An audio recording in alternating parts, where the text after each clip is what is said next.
la gestion a été un peu difficile au début, bien sûr. On a quand même agi un peu en avance que le reste des universités, même des universités de Madrid. Moi, j'ai eu tout de suite une idée très vite à cause des mobilités, enfin des étudiants qui étaient en mobilité au nord de l'Italie. Alors là, j'ai commencé à visiter les universités pour savoir un peu ce qu'elles offraient à nos élèves, à nos étudiants. Et là, j'ai commencé à voir, donc même fin février, on pouvait commencer à avoir des problèmes similaires et on n'avait pas pensé vraiment, ça c'est une réalité. On a eu un petit comité de crise avec le doyen de la fac de médecine, c'est un pharmacologue, avec bien sûr la personne en charge des enseignements dans les hôpitaux, parce que ça aussi, ça commençait à bouger très vite. Donc, qu'est-ce qu'on faisait avec les étudiants de médecine qui, à partir de la 4e année, sont vraiment 100% de leur temps aux hôpitaux. On a 4 hôpitaux, très grands hôpitaux, très bons hôpitaux de Madrid.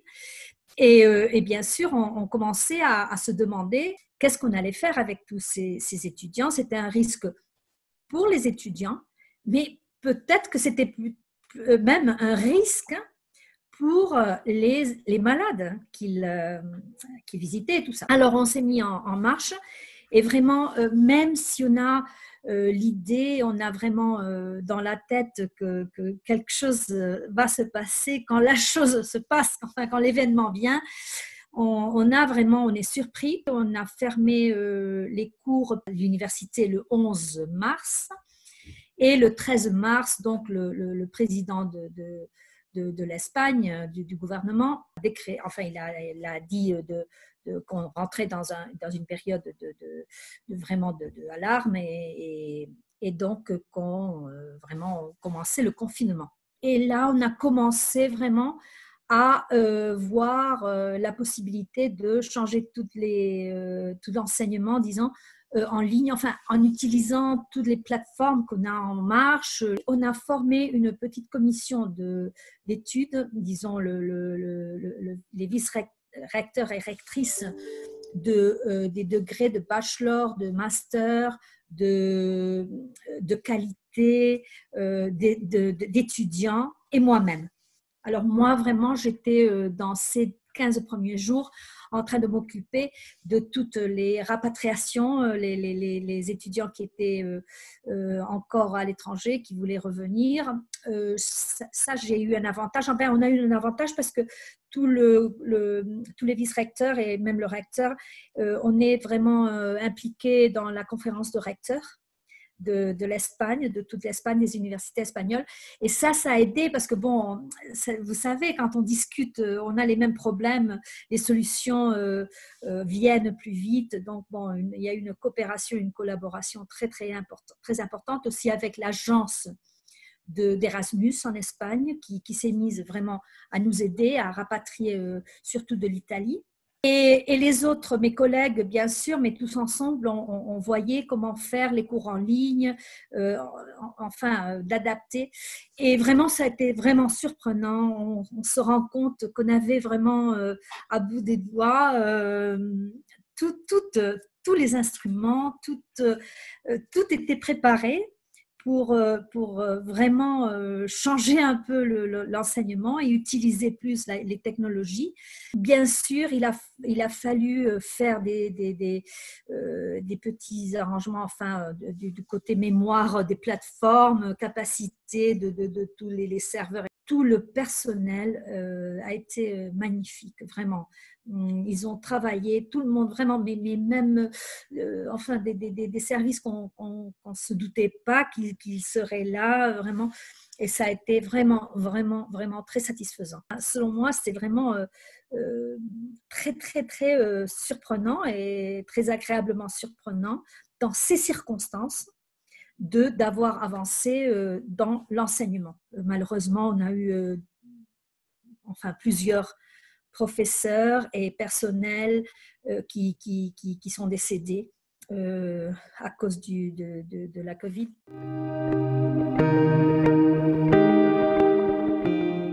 On a en Espagne 2 possibilités d'examen. Donc, la première finira le 8 juin et le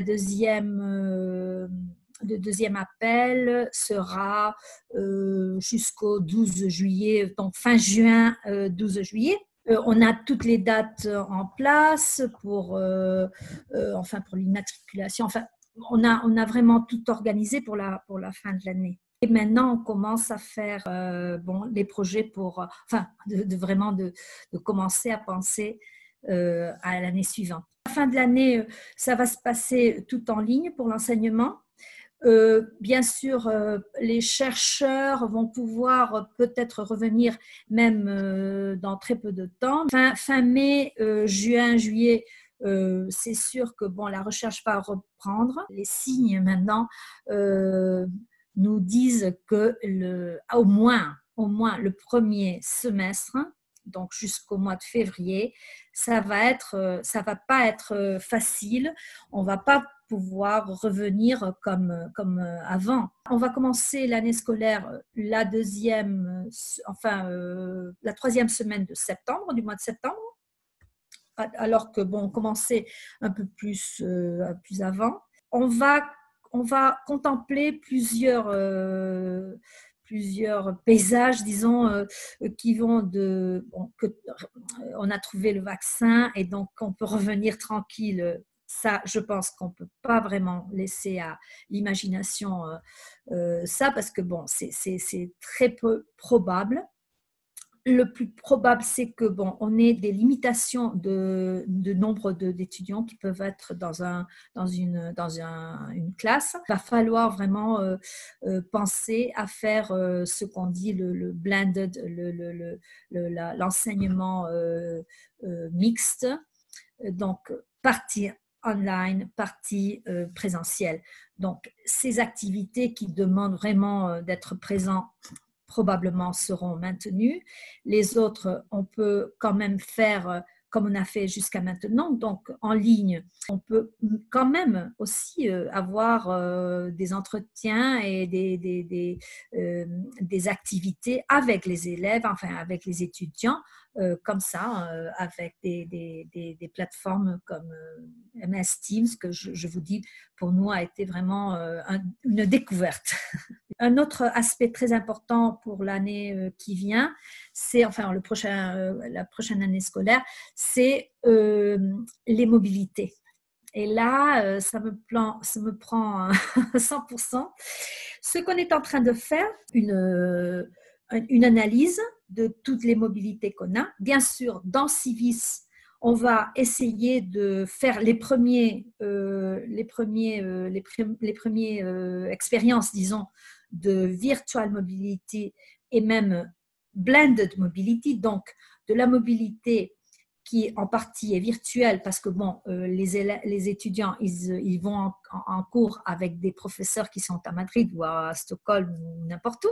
Je pense avoir des petites activités où tous les étudiants qui ont été dans différentes villes et dans différentes universités de se rencontrer pendant une mobilité plus courte et disons pour présenter leurs travaux et tout ça.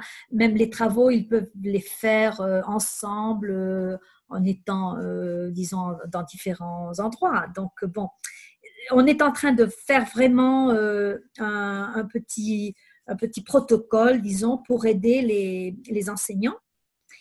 Ça, c'est pour les mobilités dans Civis. Pour les mobilités plus amples de Erasmus ou d'autres universités, on est en train de contacter université par université.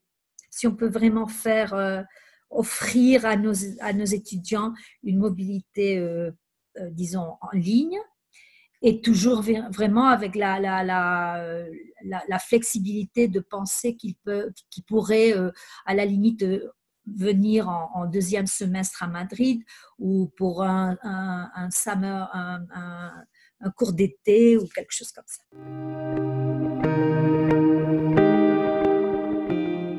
L'expérience a été très dure, très surprenante.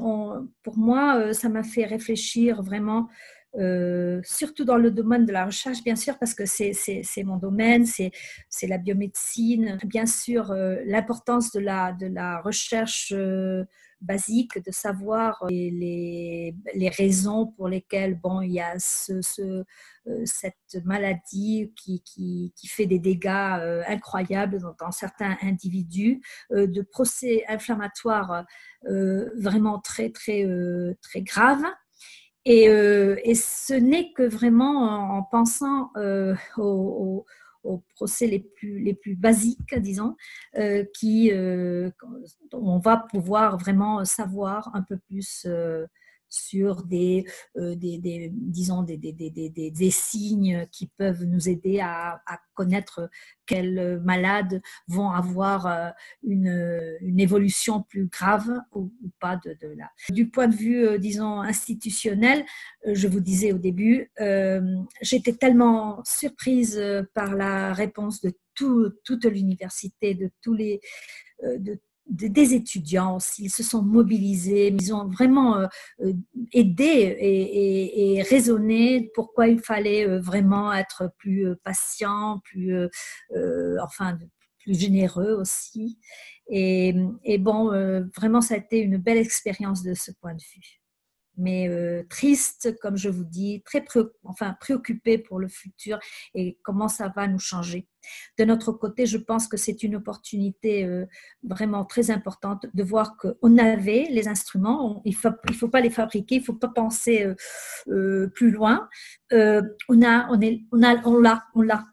à portée de la main. Il faut vraiment enfin, prendre avantage de ça et construire sur ça, évoluer, parce que je pense que les étudiants aussi, ils ont connu comment on peut apprendre d'une autre façon complètement différente. Et je suis presque sûre qu'ils vont s'y aimer. Donc, ils vont nous demander de faire l'effort, de faire un enseignement complètement différent. Voilà, je pense je pense qu'on va faire l'effort pour y arriver et d'offrir un enseignement de qualité, mais différent.